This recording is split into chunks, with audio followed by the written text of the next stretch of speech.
자, 그러면 우리 권순우 기자와 함께 권순희 팀장님과 함께 오늘 뉴스들 한번 정리해 보겠습니다. 네. 어서 오십시오. 예, 안녕하세요. 3프로TV 권순우 취재 팀장입니다. 네, 어서 반갑습니다. 오세요. 반갑습니다. 자, 오늘 저 요즘에 그 뉴스룸 장안의 화제던데 제가 어제도 뭐 저녁 모임에 갔더니 야, 그 저 제2방송국 뉴스룸보다 낫더라 그런 얘기 하더라고요. 아, 거기랑 비교하시는 거예요? 굉장히 또 자존심 상했군요. 우리 권 팀장님. 아니요. 그런 데랑 비교하시면 제가 안 된다 이런 얘기 드린 겁니다. 장르가 달라서. 근데 아까 딱 시작하기 전에 네. 뭐 연휴에 뭐 하냐고 정 프로님한테 네. 김 프로님이 슬쩍 밑밥을 까시더니 네. 마이크 딱 켜지니까 바로 방송하자고.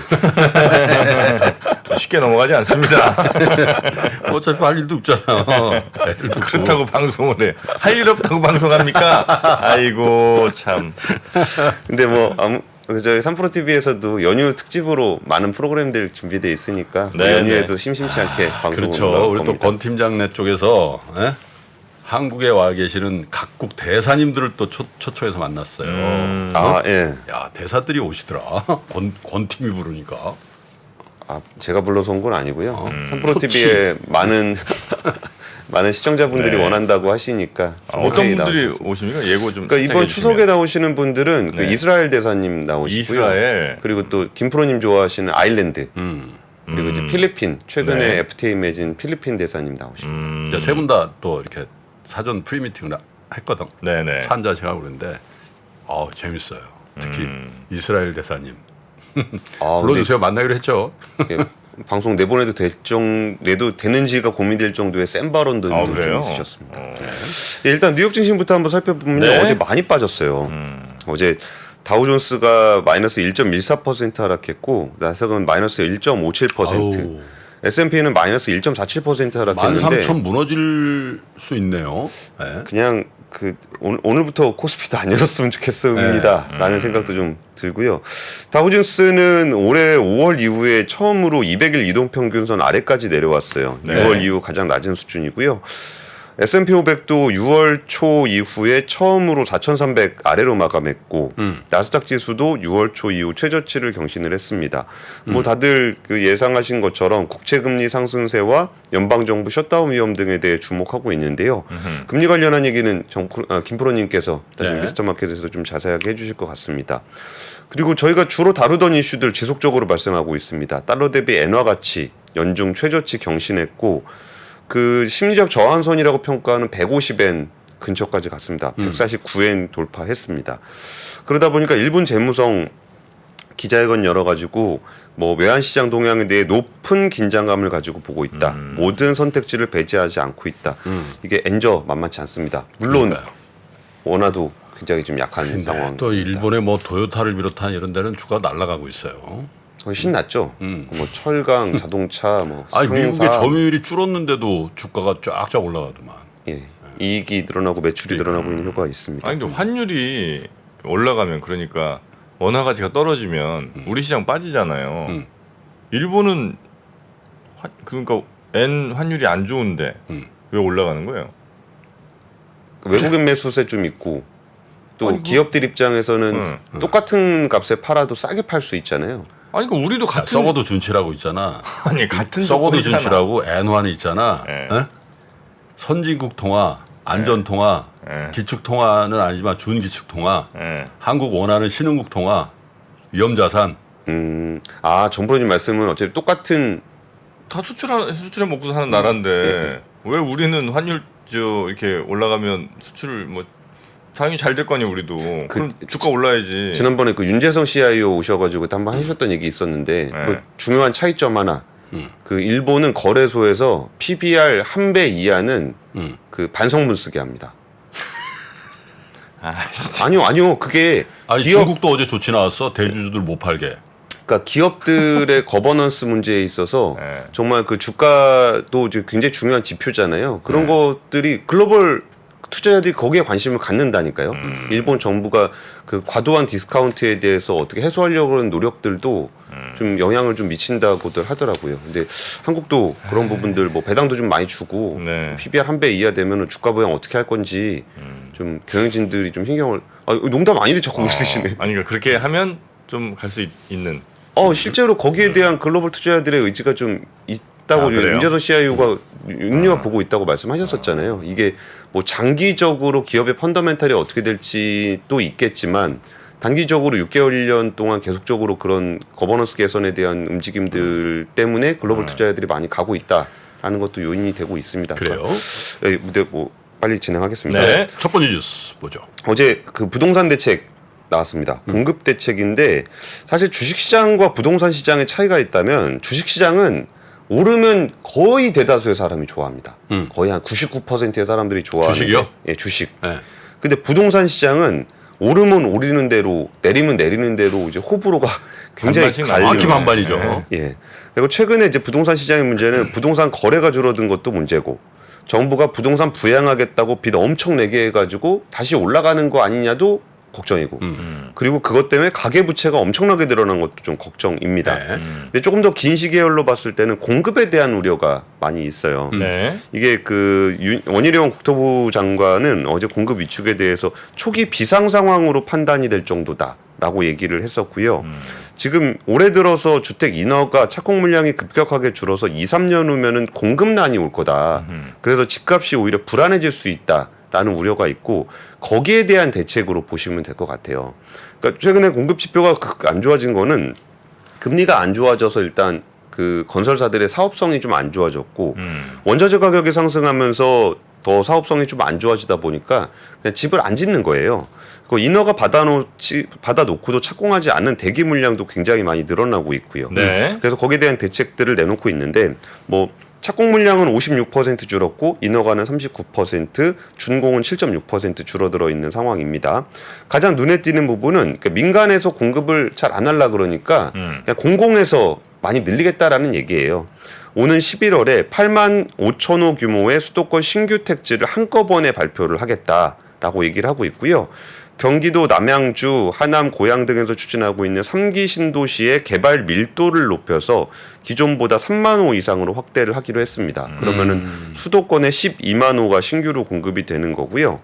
그러면서 그 어떻게 3기 신도시의 물량을 더 늘리냐라고 했을 때 공원 녹지나 자족용지 비율을 축소를 좀 하겠다는 거예요. 근데 그 동네는 그러면 약간 좀 빡빡해진다는 얘기네. 그렇죠. 용적률도 조금 더 높입니다. 그러니까 좀 더 빡빡해지는 거죠. 그러면 15만 호에서 17만 호로 이렇게 늘어나는 효과가 있다고 하고요.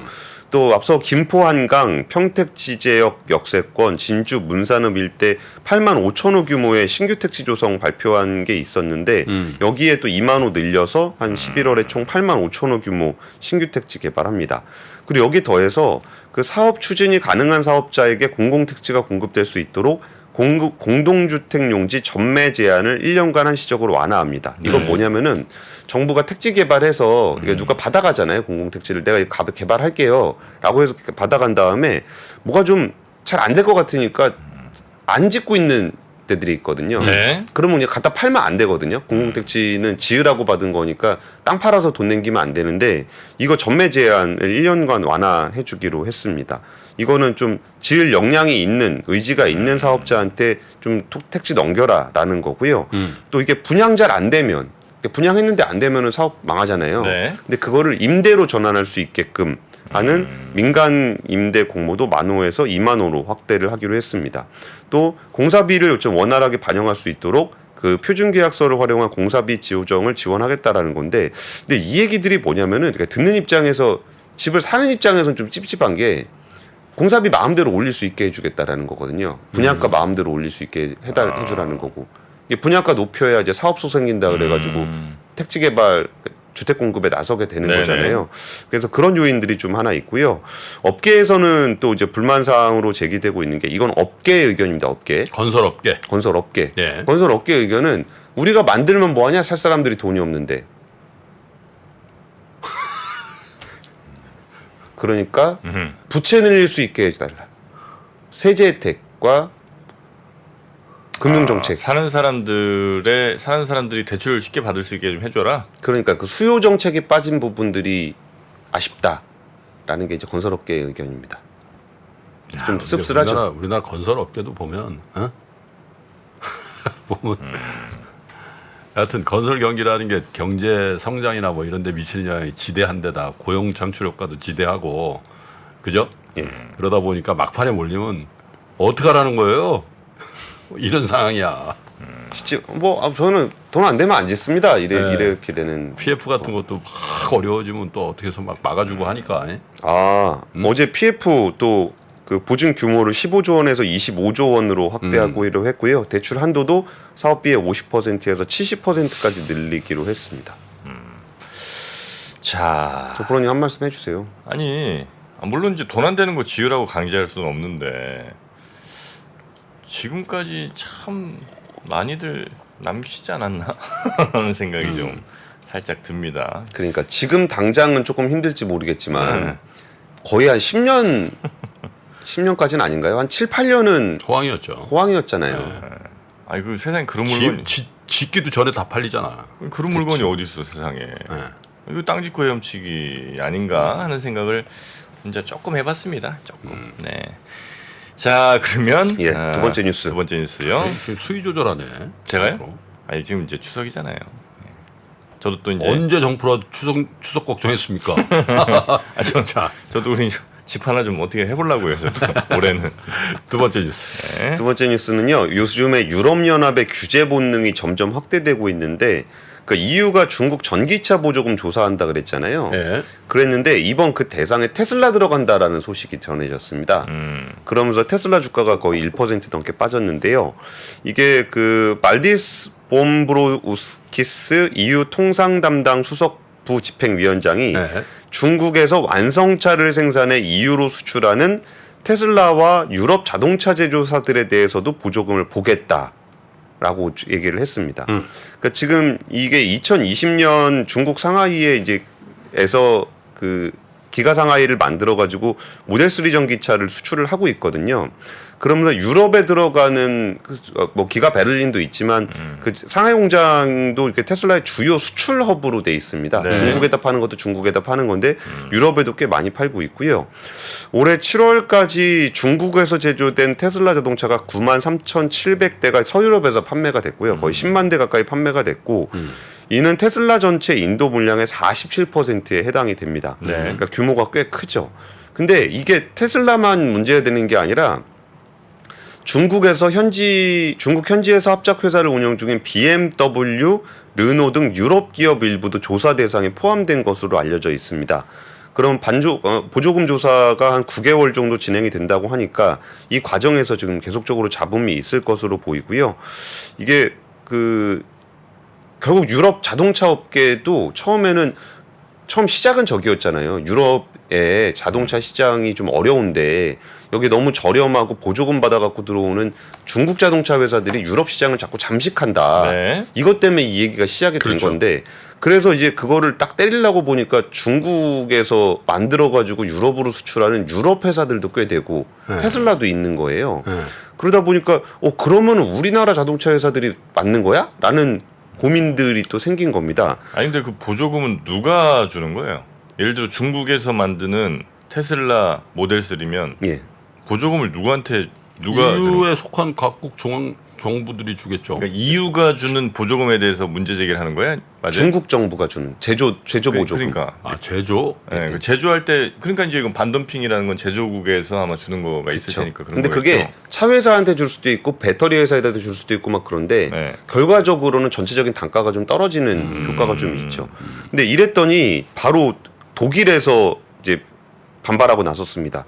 로베르트 하베크 독일 부총리가 아니 이게 독일 자동차 업계에 상계관세 부과를 하게 되면은 그러니까 두 가지인데 하나는 독일 자동차 회사가 중국에서 만들어 가지고 유럽 들어오는 거에 제재를 받는 것도 걱정이고 또 만약에 중국 정부에서 이거를 불만을 가지고 야 너네 여기다 뭐 때리면 유럽자에. 우리도 여기다 상계관세 부과할 거야라고 하면은 독일 자동차 회사의 최대 시장이 중국입니다. 네. 다행히 우리나라는 중국에 대한 그 익스포저가 크지 않습니다. 왜냐하면 우리는 이미 안 팔리고 있기 때문에 뭐 거기서 뭐 때려봐야 뭐 얼마 남은 것도 별로 없습니다. 근데 독일 자동차 회사들은 지금 중국에서 장사 잘하고 있거든요. 그러니까 여전히 그 프리미엄 시장에서는 잘 돼요. 뭐 BMW, 벤츠, 아우디는 중국 시장에서도 굉장히 공고한 영향력을 가지고 있는데 여기에 대해서 이제 상계관세를 받거나 아니면 불이익을 받을 것을 좀 우려하고 있는 상황입니다. 그리고 이제 어제 유럽에서 나온 얘기 중에 이것도 좀 관심 가지시면 좋을 만한 이슈인데 그 리사이클링 사업 관련한 겁니다. 네. 폐배터리를 유럽에서 폐배터리를 역외 수출을 금지하자는 목소리가 제기가 되고 있습니다. 이게 NGO를 중심으로 하고 있는 건데 이게 무슨 내용이냐면은 네. 폐배터리를 유럽에서는 국가별로 이렇게 수출을 할 수가 없습니다. 국가를 넘어서 국경 예, 넘어서 국경을 넘어 수출을 할 수가 없어요. 근데 과거에 이 규제가 만들어졌던 이유는 폐배터리를 유해 폐기물로 봤던 거예요. 아, 그러니까 유해 폐기물을 수출하지 마라 요거였는데 지금 보니까 지금 폐배터리가 자원이지. 자원이잖아요. 네. 그래가지고 이제 폐배터리를 이거 어떻게 해야 되지라고 고민하고 있는데 이래서 어떻게 하고 있냐면 배터리가 있으면 그거를 뭐 플라스틱이나 이런 거 다 뜯어내고 NCM이 있으면 이걸 다 부셔가지고 네. 검은색 가루로 만듭니다. 네.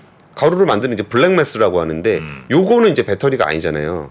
그래서 얘는 수출할 수가 있어요. 그래가지고 폴란드의 LG 에너지 솔루션 공장에 가보면은 거기에 그 뭐 스크랩 폐배터리가 나오잖아요. 네. 그러면 그거를 이제 포스코가 만든 PLSC에서 받아다가 전처리를 합니다. 그래가지고 검은 가루를 만들어요. 네. 그럼 그 검은 가루를 우리나라 광양으로 가지고 와서 포스코 HY 클린 메탈에서 얘를 재련을 해요. 요게 이제 그 리사이클링 사업의 공급망이거든요. 근데 보니까 유럽에서 보니까 이게 야, 블랙매스 형식으로는 갈 수 있잖아요. 그러니까 이거를 금지해야 된다라는 얘기를 하고 있는 거예요. 이게 보니까 배터리 원료 및 재활용 기술을 산업을 키우려면 이 원재료가 되는 블랙매스가 있어야 되는 거잖아요. 그러니까 이게 처음에는 이거를 수출하지 못하게 했던 규제가 그 유해 폐기물 환경 규제 때문에 그랬던 거였는데 갑자기 블랙매스를 유해 폐기물로 지정을 하자라는 목소리가 나오는 거예요. 그러니까 사실은 굉장히 산업적인 목적인 그러네요. 거죠. 그래서 이런 식의 움직임들이 좀 계속적으로 나오면서 그 CRMA 그 핵심 원자재법 같은 경우에 그 EU의 역내 추출 가공을 키우려는 제도들이 만들어지고 있거든요. 그러니까 이런 부분에서 어떻게 될 건지를 좀 잘 보셔야 될 거고 네. 이런 움직임이 유럽에서 강화를 하게 되면 또 누가 가장 이익을 보냐면 폐기물 가장 많은 나라가 이익을 봅니다. 유럽에서 아니면 아니면 그러니까 유럽이 네. 자기네 폐기물 자원이라고 자꾸 이게 장벽 올려갖고 야 우리 자원은 우리가 쓸 거야라는 규제가 만들어지면 네. 이걸 보면서 폐기물이 가장 많은 나라가 그러면 우리도 그렇게 해도 되겠네라고 할 건데 대표적인 국가가 중국입니다. 네. 그래서 이런 것도 앞으로 나올 뉴스 흐름들 네. 보시면서 이렇게 보면 좋을 것 같습니다. 어제 뭐 비매너 사고 쳤습니까 우리 권순호 팀장님? 저 어제 그 저녁 뉴스룸에서 사과했는데 저 오늘 또 왜 뭘 또 잘못했네. 제가 테니스 라켓을 던졌더만요. 테니스 라켓을 응. 치지도 못하는 테니스를 치지도 못하는데 항저우까지 가서 네, 게임 지고 나서 아유. 비매너로 막수도 거부하고 아주 그 반성해야 됩니다. 여기서라도 악수 한번. 이제 앞으로 그러지 않습니다. 네. 마이크 안 던지기입니다. 예. 그 권수는 아닌 거 아시죠? 예, 권순우 아닙니다. 세 번째 뉴스입니다. 권순우계에서 제일 유명한 분이었는데 그분이. 그분이 예. 그래요? 가수 권순우 계시고 가수가 있어요? 예, KBS PD 분 중에 권순우 계시고 또 저기 삼성경제연구소에 예전에 권순우 전무님 계셨었습니다. 그럼 우리 팀장님이 넘버 2예요? 그렇지 뭐. 그리고 저기 SK증권 지금도 SK증권 계시는지 모르겠는데 권순우 연구위원 에이, 애널리스트 계시고. 우리 팀장님이 넘버 2셨구나. 근데 이제 넘버 1이 이번에 꼭 그러셨으니까. 네, 우리 권 팀장님이 동생이잖아, 봐줘. 1등 되는 겁니다. 근데 권순우 씨는 이렇게 연예인이랑 연애도 하시고 그래요? 누구? 원더걸스 유빈 씨 공개 연애하고 계시죠. 그거 몰랐어요? 어제 그래서 유빈도 좀 저거 했잖아. 그래요? 원더걸스 유빈. 네, 근데 저는 그거는 부럽지 않습니다. 나도 권순우 이름이 조금 성깔이 있어. 그래요? 이름 자체가 성깔 있는 이름이에요? 저 빨리 뉴스 하겠습니다. 네, 세 번째 뉴스요. 그 어제 금융안정 보고서나 안정 보고 있었거든요. 그 한국은행에서. 근데 저는 이거 보면은 한국은행이 뭘 위험이라고 보고 있는가가 되게 재밌어요. 그러니까 뉴스 헤드라인에서는 주로 되게 매크로한 얘기들 주로 나오는데 저는 그 제목이 재밌더라고요. 네. 그래가지고 그 제목을 어제 금융안정보고서 제목을 가지고 왔는데 한번 같이 보시면은 여기요.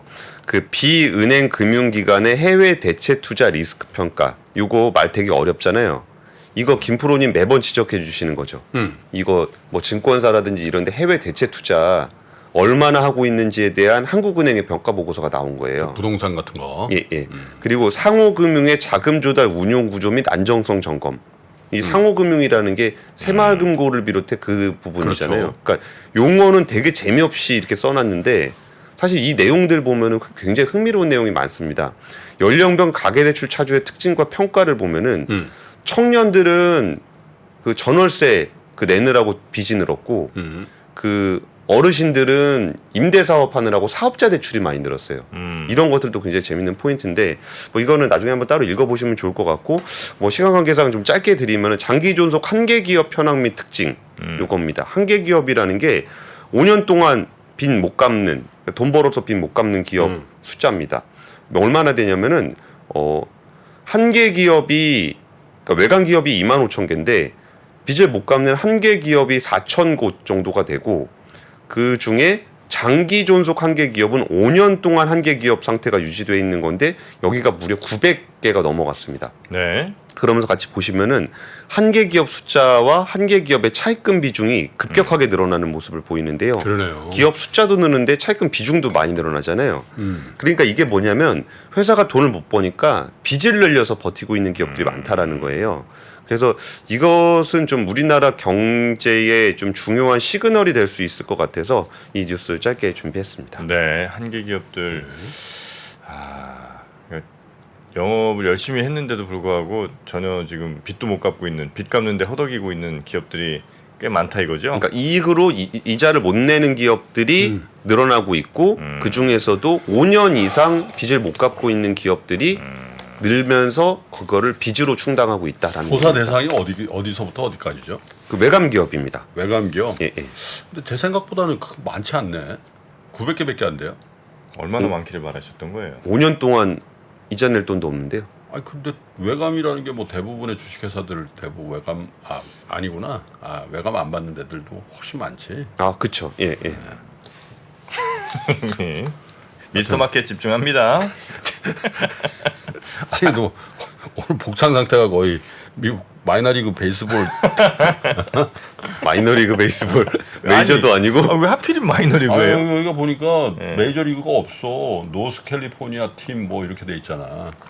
아유 야구에 관련해서는 나한테 맡겨둬요. 이 야구 옷이에요? 샌프란시스코. 야구네. 아 그러네 야구공 있네 여기. 펀치도 모르고. 지금 봤네. 이거 빠따랑 배트랑 야구공 옛날에 내가 있어. 팔던 거야. 내가 이게 챔스라고 요 브랜드야. 챔스라고. 이게요? 예. 아닌데? 맞아. 이거 저기 건데 그 저기 어디죠? 그 MLB, H&M인가? FNF. 아니 H&M. 아, 저기 그 패스트 패션 브랜드. 네네네네. 거기 건데. 그 옆에 거 아니야? 일본 거? 유니? 유니 아니에요. 여러분 유니 아닙니다. 절대 아닙니다, 여러분. 유니레버? 유니 아니에요. 장 시작 전부터 종료까지 쏟아지는 수많은 뉴스와 정보들.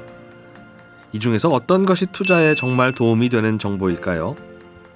3프로의 증시 셔터맨 박근영 마스터가 직접 정보를 선별하고 투자의 힌트를 드립니다. 시간도 아끼고 투자 아이디어도 얻는 시간, 박근영 부장의 마켓 힌트와 함께 하세요. 자세한 사항은 3프로 TV 앱과 홈페이지를 확인하세요.